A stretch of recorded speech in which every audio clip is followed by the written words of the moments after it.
tidak ada yang tersisa dari kamu, maka Allah Subhanahu wa taala akan menghinakan kamu. Sallallahu alaikum dhullan. Niscaya Allah akan memberikan kehinaan kepada kamu. Apa maksudnya? Jadi saya memberikan catatan kaki nomor 31, yakni dengan memberikan kekuasaan kepada kaum kufar untuk menguasai kamu dengan sebab kamu telah meninggalkan agamamu. Padahal dengan sebabnya, yakni dengan sebab agamamu, dengan sebab Islam, kamu menjadi mulia dan tinggi derajat dan martabat kamu, dan kamu dapat menguasai bumi serta menghinakan orang-orang kufar hingga mereka berada di bawah kekuasaan kamu dengan membayar jizyah. Tetapi balasan sesuai dengan jenis amalnya. Ketika kamu meninggalkan agama Allah, walaupun kamu tidak sampai murtad keluar dari agamanya, tetapi kamu telah meninggalkan kitabnya dan sunnah Rasulnya dan beragama dengan berbagai macam bid'ah, maka kamu pun menjadi sangat lemah. Sedangkan kaum kufar menjadi kuat sehingga kamu berada di bawah kekuasaannya dengan penuh kehinaan. Dan Allah tidak akan mencabut kehinaan yang ada padamu sampai kamu kembali kepada agamanya dengan sebenar-benarnya.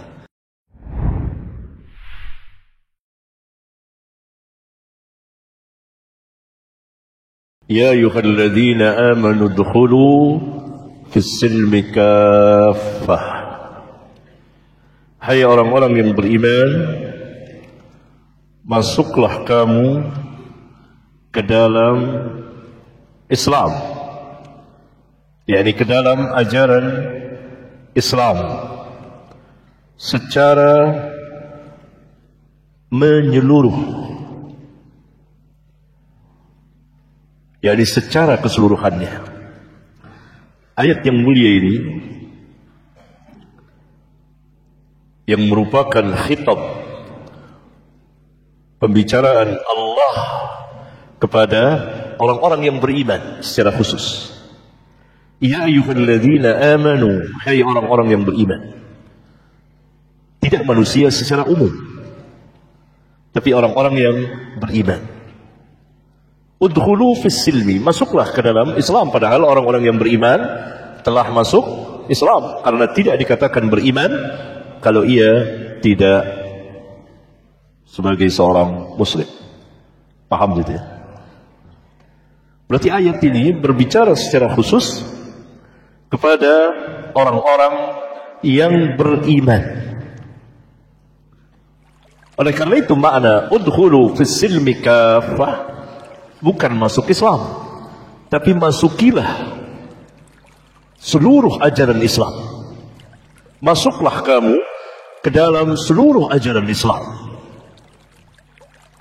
Ya, manhajnya, sikap dan cara beragamanya, dan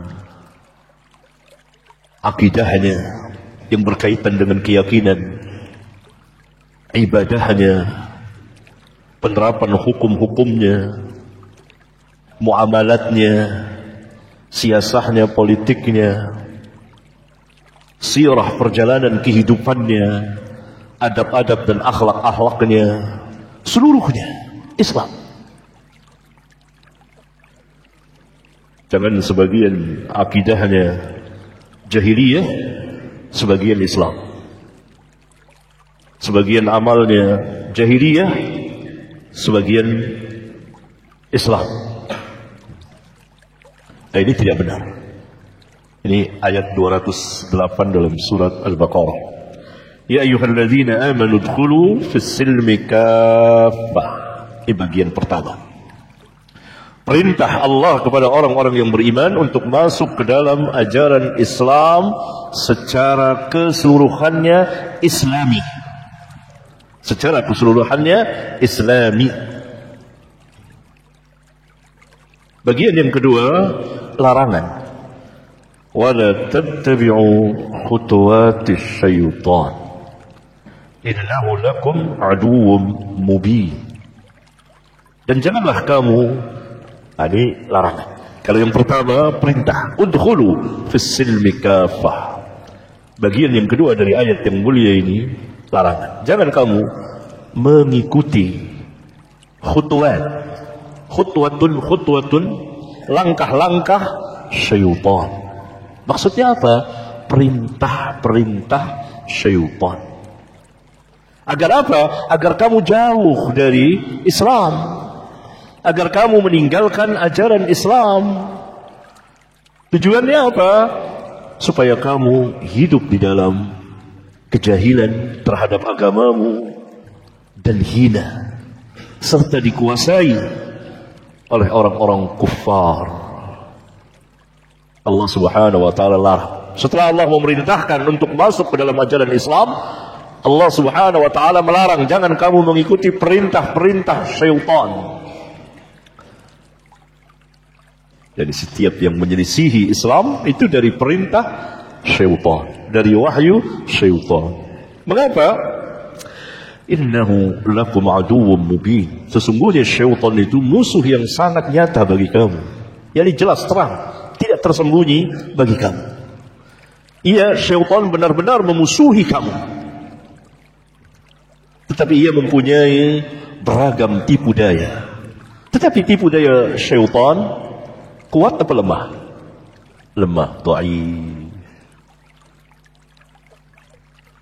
Jika orang-orang yang beriman berada di dalam ajaran agamanya yang benar, al-Islam.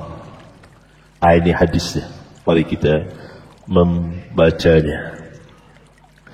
An Ibnu Umar qala, dari Ibnu Umar, yani namanya Abdullah, anak dari Umar bin Khattab. Ayah dan anak ini sama-sama masuk Islam dan sama-sama hijrah, dan ayahnya mempunyai kedudukan yang besar di sisi Rabbul Alamin dan di sisi Rasulullah sallallahu alaihi wa alihi wasallam. Yang kedua dari Al-Khulafa Ar-Rasyidin Al-Mahdiyin. Anaknya Abdullah seorang yang alim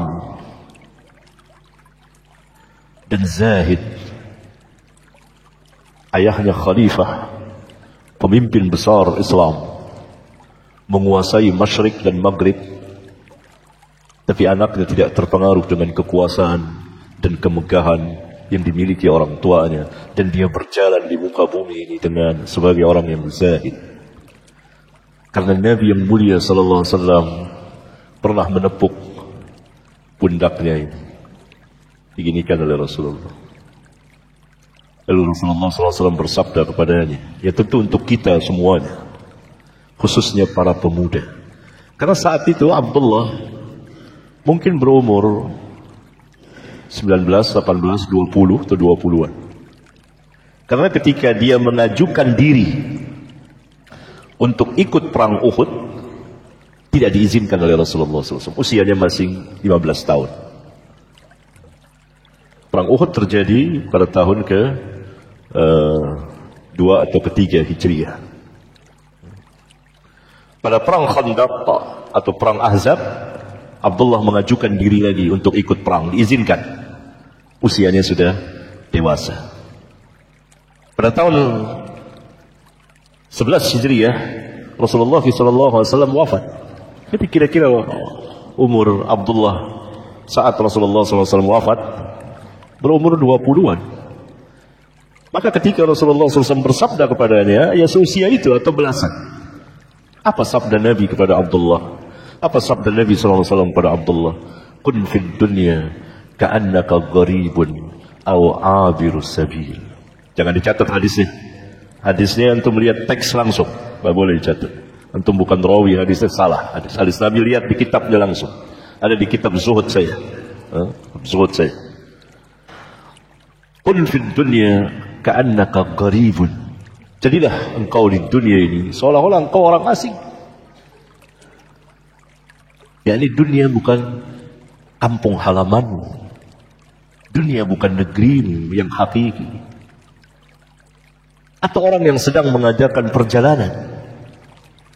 singgah di satu tempat yang bernama dunia, kemudian dia meninggalkannya. Kun fid dunya gharibun aw abirus sabil. Sabda yang singkat tapi maknanya dalam dan luas sekali. Itu mukjizat Rasulullah SAW. Nabi SAW tidak bersabda yang seperti itu kepada usia yang seperti saya. Di antara usia-usia yang 60-an, 70-an, enggak. Itu sudah putus asa dengan kehidupan dunia. Tapi Nabi SAW bersabda kepada pemuda-pemuda yang hatinya membara dalam kehidupan dunia, agar tidak tertipu dengan gemerlapnya dunia ini. Kun fid dunya ka'annaka gharibun. Dan tampillah Abdullah bin Umar bersama kawan-kawannya syabab, para pemuda semuanya, orang-orang yang zahid, walaupun memiliki dunia, tapi tidak tamak, tidak terpengaruh dengan dunia. Dan itulah kehidupan para sahabat. Dan di sini saya memberikan catatan kaki yang menarik tentang kehidupan para sahabat. Antum bisa membacanya. Nabi SAW bersabda, "Kun fid dunya ka'annaka gharibun aw 'abirus sabil," kepada pemuda, bukan kepada orang-orang tua yang sudah tidak bersemangat, yang sudah putus asa dalam kehidupan dunia, yang sudah tidak ada harapan lagi karena ia berada di penghujung senja. Ini anak-anak muda yang baru terbit mataharinya. Kun fid dunya ka'annaka gharibun aw 'abirus sabil. Itulah jadi syiarnya para pemuda saat itu, para sahabat. Itu manhaj mereka. Apalagi orang-orang tuanya. Terkenal saya sering mengucapkannya, para sahabat itu orang-orang yang jasadnya berjalan di muka bumi, tapi hatinya tergantung di akhirat. Dan secara umum Nabi mereka, Nabi Muhammad SAW pernah bersabda kepada mereka dalam hadis riwayat Bukhari, Muslim, "La 'aisha illa 'aishul akhirah." Sambil bekerja menggali parit dalam perang Ahzab. Tidak ada kehidupan kecuali kehidupan akhirat. Padahal di dunia ini kita hidup. Tidak ada yang mengingkarinya. Akan tetapi Nabi SAW mengatakan, "La 'aisha illa 'aishul akhirah." Tidak ada kehidupan. Maksudnya kehidupan apa? Yang sebenar-benar kehidupan. Kehidupan dunia nisbi, relatif. Dari waktunya sangat singkat, dari keluasannya sangat sempit, dari kesenangannya pun tidak lama, dan seterusnya. Kullu man 'alaiha fan. Allah Subhanahu wa taala berfirman dalam surah Ar-Rahman, segala yang ada di bumi ini akan fana, hancur. Wa yabqa wajhu rabbika dzul jalali wal ikram. Dan akan kekal wajah Allah yang mempunyai kebesaran dan kemuliaan. Dzul jalali wal ikram. Itu hakikat wajah. Allah memiliki wajah yang sesuai dengan kemuliaan, ketinggian, kebesarannya, tidak sama dengan wajah-wajah makhluknya. Ya?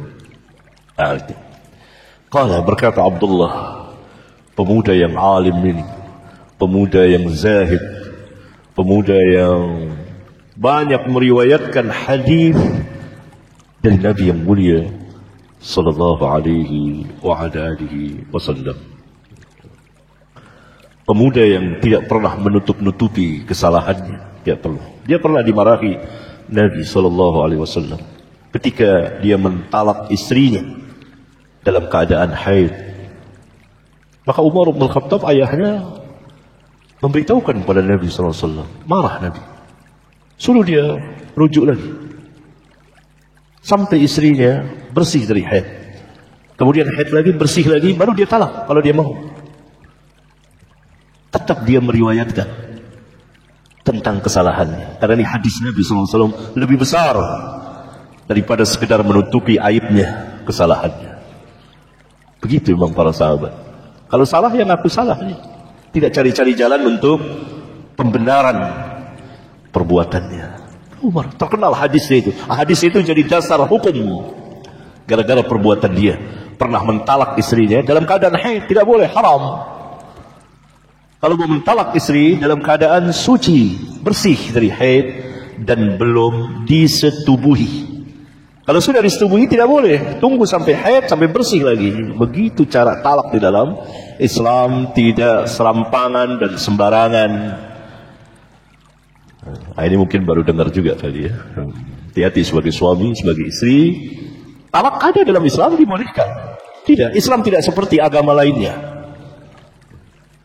Talak adalah merupakan jalan keluar dari kesulitan, kesengsaraan rumah tangga yang tidak mungkin lagi dipadukan. Jalan keluar, melegakan, melapangkan.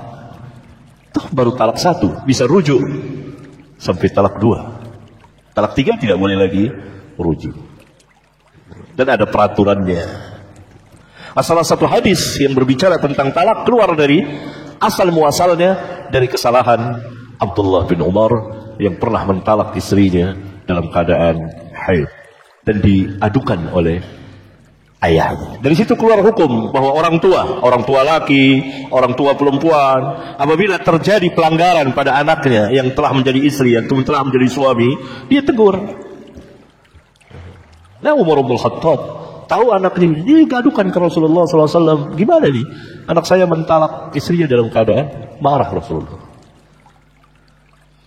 Menunjukkan juga orang-orang tertentu boleh dimarahi. Menunjukkan juga bahwa kelembutan, ketegasan, keras, marah ditempatkan pada tempatnya. Begitu Islam. Tidak selamanya lembut, tidak. Ada kalanya keras Rasulullah pada tempatnya. Ya? Tidak keras, marah, orang jauh nantinya.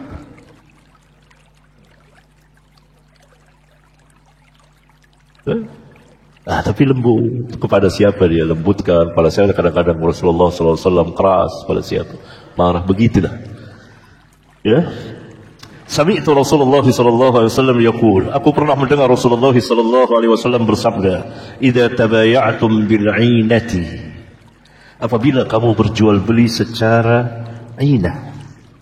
Apa itu secara inah? Saya memberikan catatan kaki sini. Jual beli secara inah ialah engkau menjual sesuatu barang dengan harga kredit 1 juta rupiah.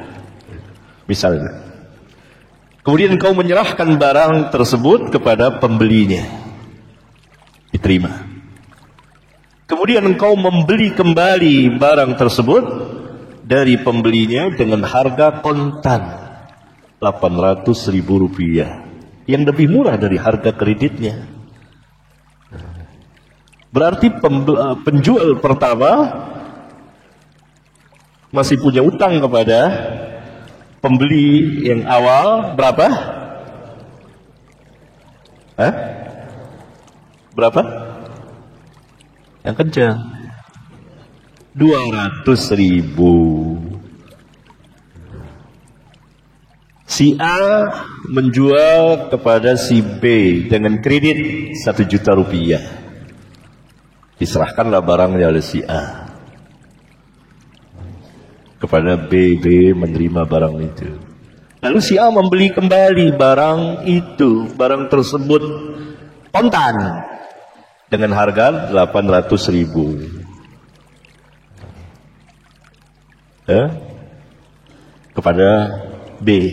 Berarti B masih punya hutang kepada A 200.000. Nah, ini cara-cara yang bisa masuk ke dalam sistem ribawiyah jahiliyah.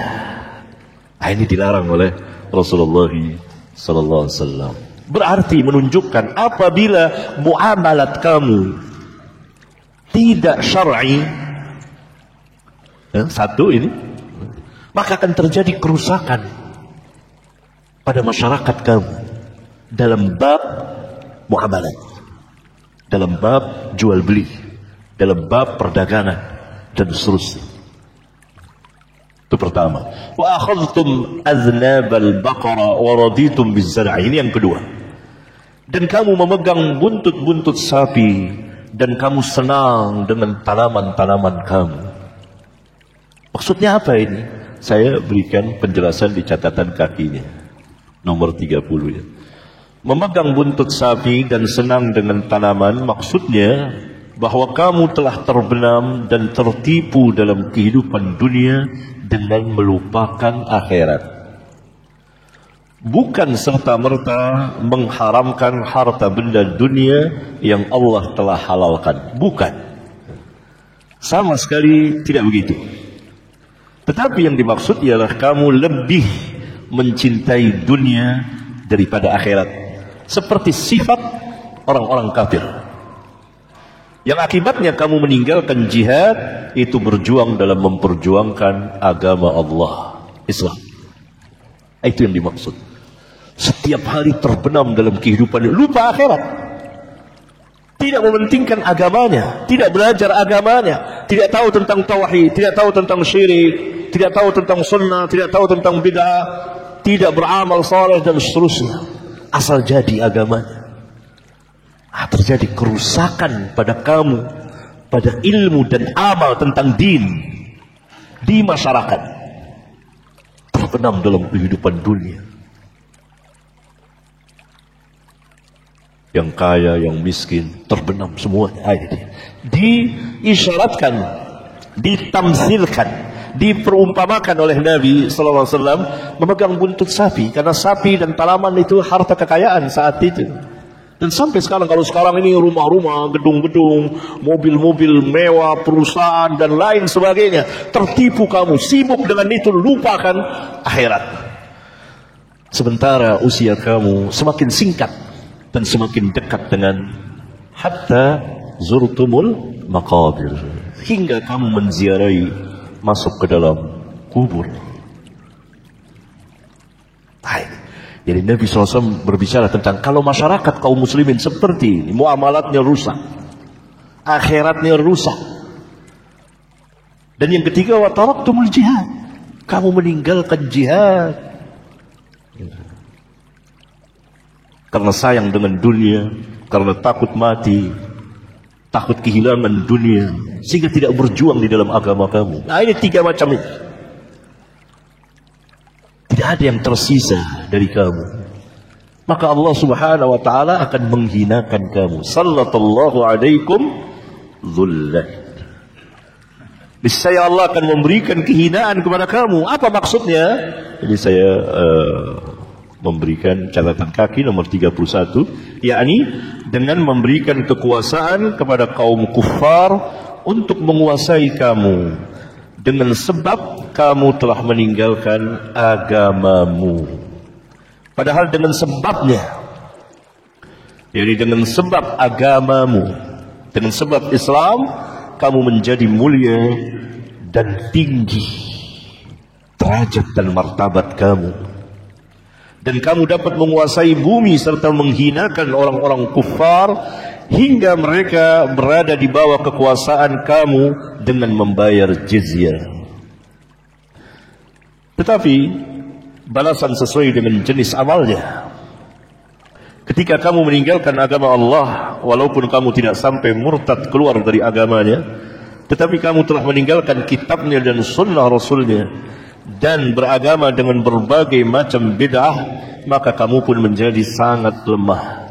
Sedangkan kaum kufar menjadi kuat sehingga kamu berada di bawah kekuasaannya dengan penuh kehinaan. Dan Allah tidak akan mencabut kehinaan yang ada padamu sampai kamu kembali kepada agamanya dengan sebenar-benarnya. Kembali kepada agama kamu maknanya kamu berpegang dengan Alkitab dan Sunnah.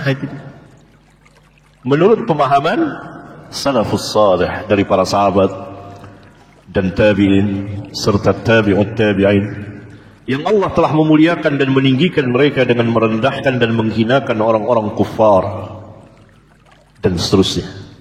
Sehingga sering saya berkata sambil bertanya ya, kepada kaum muslimin di majelis-majelis ilmu ketika saya mengajar atau berceramah, katakan kepada saya, adakah yang tidak dimiliki oleh para sahabat?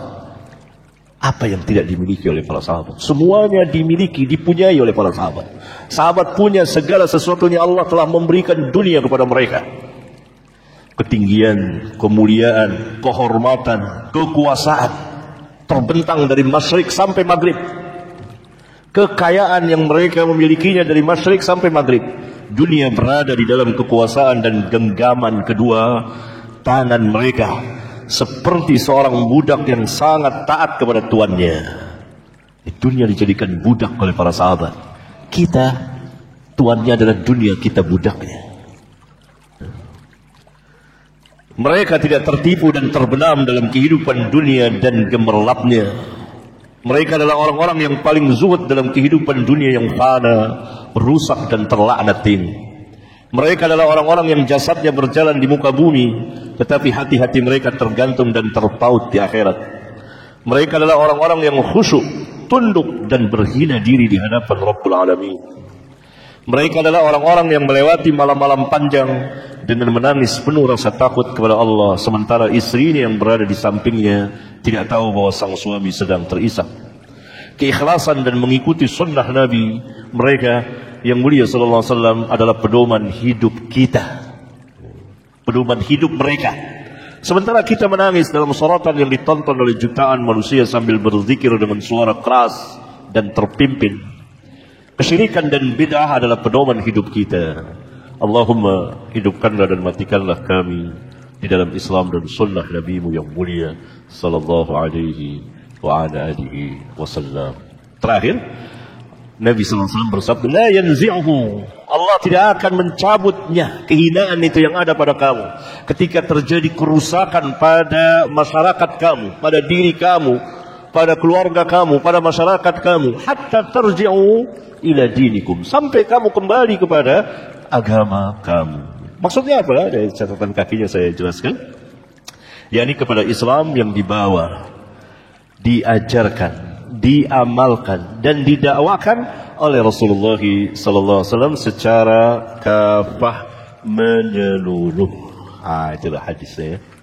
Ini hadis saya katakan sahihun li ghairihi. Sahih karena selainnya, yakni sahih yang tidak berdiri sendiri tapi dapat bantuan yang lain.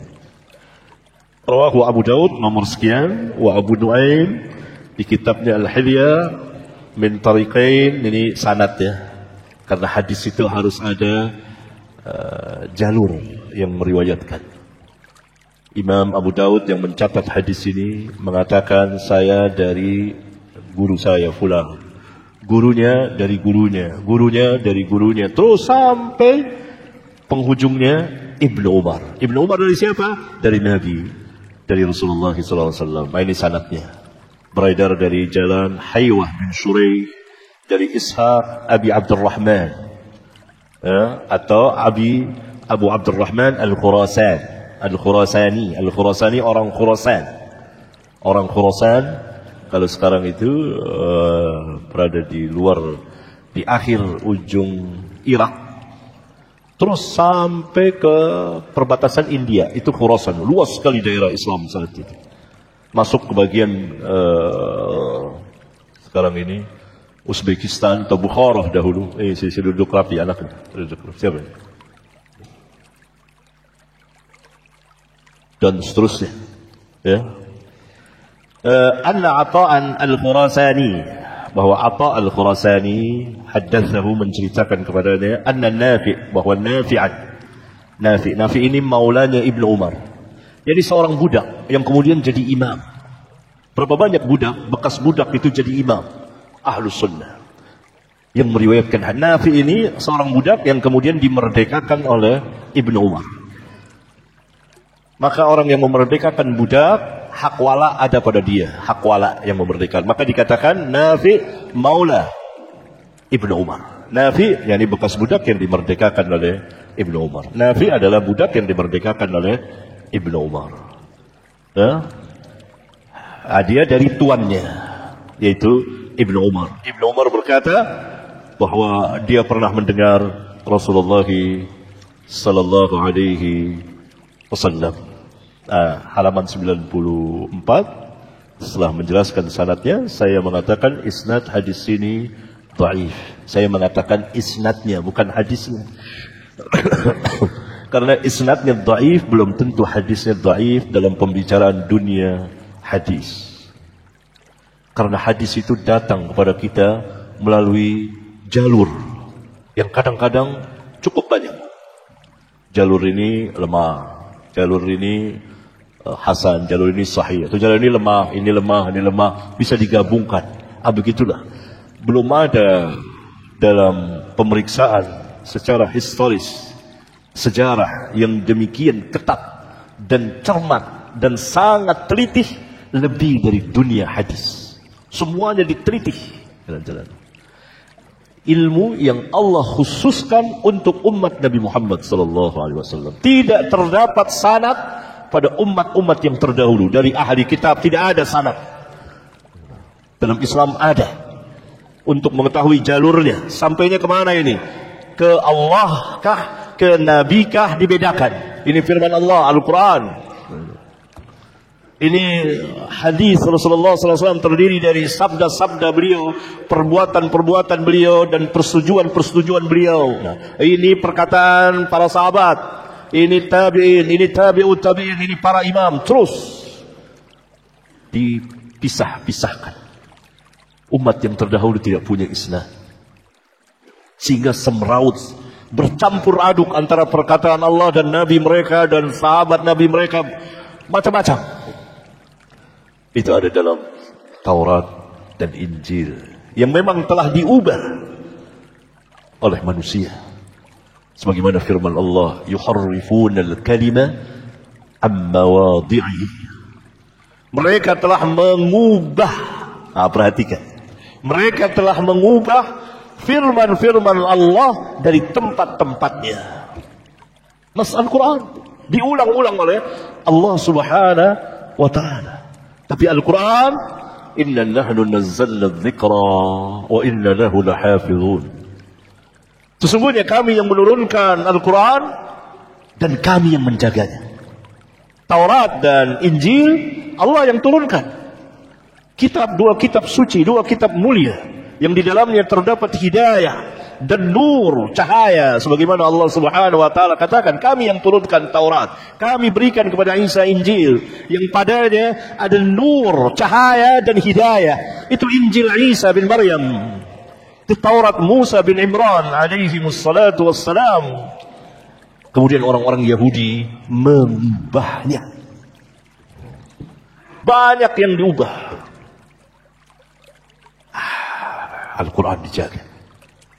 Al-Quran dijaga. Demikian juga hadis. Allah bangkitkan orang-orang para imam untuk menjaganya. Ada sanadnya, jalurnya. Nabi SAW bersabda, diterima oleh siapa? Didengar oleh siapa? Dilihat oleh siapa? Sahabat.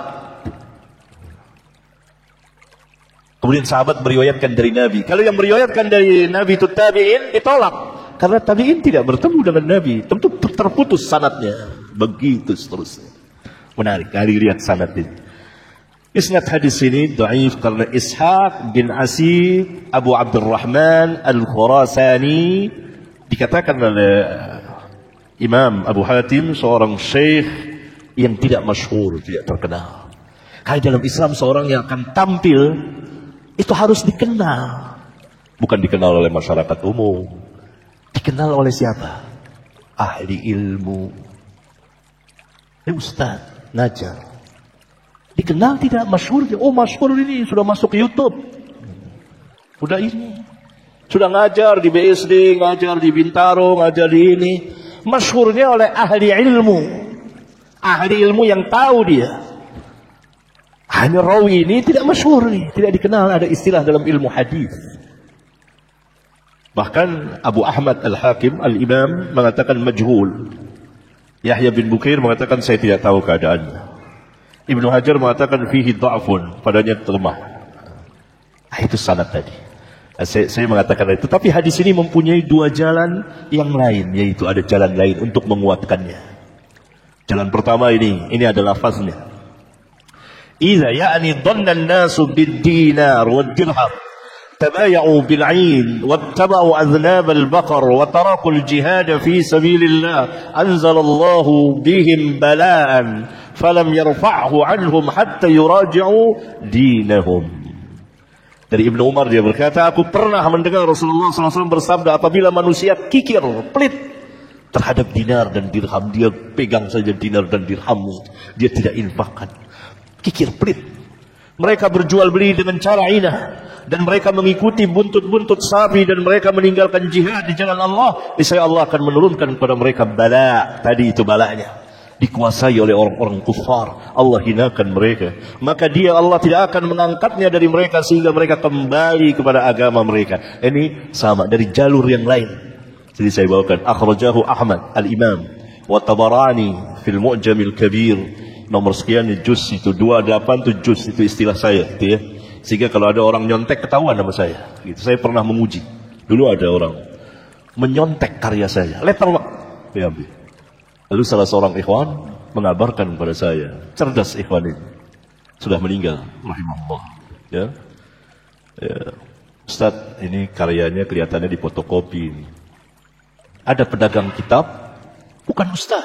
Oh, sekarang jadi terkenal ngajar-ngajar di Bintaro, di mana. Itu pedagang kitab. Dia nulis, nyontek karya saya, letterlock, diambil semuanya. Ini-iniannya dipakai. Ini saya coba antum perhatikan kitab saya, akhrajahu Ahmad 2-28. Itu rumus saya. Saya tahu kitab cetakan lama ada pada saya, orang lain nggak punya atau sedikit yang punya. Jadi kalau orang ngambil ketahuan, saya bisa tes. Ini tunjukin kitabnya, antum punya nggak? Nggak punya. Lalu saya baca, wah iya ini, kok karya saya tidak disebut? Ini pencurian karya ilmiah. Lalu saya undang ke rumah. Saya tidak beritahukan, saya undang. Fulan, bisa nggak hari Ahad datang ke rumah saya? Oh bisa. Saya undang pelajar. Saya undang berapa orang? Duduk. Baru kita bicara. Salah satunya saya tes dengan rumus seperti ini. Antum di kitab ini tulisan saya, bahasa saya, uslub saya. Ini antum tahu nggak punya kitabnya? Gak bisa ya. Iya. Lalu saya ambil kitab saya, cetakan tua puluhan tahun yang lalu, dia kitabnya. Ini maksud 2 juz, maksud 28 halaman. Ini cetakan lama, tidak bernomor, kecil tulisannya. Lakuin dia. Lama, dari jam 10 sampai asar. Saya sidang, saya adili, saya nasihati. Ngaku dia. Kenapa nyontek? Tidak boleh, haram. Anak-anak SD saja nyontek, boleh nggak? Boleh nggak? Hah? Nggak boleh. Jangan ajarin anak-anak kita nyontek, karya sendiri. Ini karena bukan ahli ilmu. Ya sudah, kitabnya sudah dicetak sama dia. Itu kitab saya. Dialih namakan saja. Sama. Kalau orang itu. Kayak ada ikhwan ustaz nih fotokopi kitab ustaz ini. Itu terbongkar. Ini akhlak yang tidak baik. Lalu dia bilang, gimana di kitab yang sudah dicetak? Ya sudah, saya bilang bagi-bagikan gratis. Karena haram untuk jual. Tak boleh, itu karya saya. Tapi mungkin ada sesuatu di hati, lalu dia hubungi sebagian ustadz yang lain yang mazhabnya sebagiannya hizbiyah. Orang-orang hizbiyah. Itu sebagiannya ada kayak kesalaf, ke hizbiyah. Membolehkannya. Jadilah dia ustadz. Direkomendasikan oleh satu. Itu musibah. Orang-orang sekitar sini pernah bertanya kepada saya, SBRD ini. Saya bilang bukan. Jangan dipanggil. Saya orang yang paling tahu. Itu bahkan saya jarah sebagai sarikul hadis, pencuri hadis, pencuri perkara. Terkenal lah sudah. Ini udah lama, udah bertahun yang lalu. Itu dia. Sekarang ngajar Ustaz. Ini sebentar sini dia ngajar. Itu dia. Ya udah. Ini dia ya. Tabrani. Dari jalan Abu Bakar bin Ayyash an Abi Bakr bin Ayyash anil A'mash an Ata ibni Abi Rabah anhu bihi. Jadi sekarang Ata bin Abi Rabah, tadi Ata al-Khurasani, beda orangnya. Nah ini saya katakan halaman 95, sanad ini para perawinya semuanya thiqah, terpercaya dari perawi Bukhari dan Muslim. Tetapi sanadnya terputus karena Atha bin Abi Rabah tidak mendengar hadis dari Ibnu Umar, sebagaimana ditegaskan oleh Ahmad bin Hanbal dan Ali bin Madini, walaupun dia sempat melihat Ibnu Umar. Jalan dari Atta ini dikeluarkan juga. Nah, ini. Kemudian jalan yang lain telah dikeluarkan oleh Imam Ahmad dengan sanad dhaif dan lafaznya hampir sama dengan jalan Atta bin Abi Rabah. Kesimpulan, dengan dikumpulkannya seluruh jalan tadi, maka hadis ini menjadi sahih li ghairihi, atau sekurang-kurangnya hasan li ghairihi, yang menunjukkan hadis ini sabit. Begitu dalam dunia hadis itu. Jadi katakan ini sanad belum tentu lemah, dicari dulu sampai tidak ada, dan satu-satunya itu atau menunjukkan kepada kelemahannya atau yang membantunya sangat lemah, maka dia tidak terangkat, maka ambruk, jatuh. Nah, itu orang-orang yang ahlinya yang Assalamualaikum warahmatullahi wabarakatuh. Sampai jumpa kembali di War Islam Channel.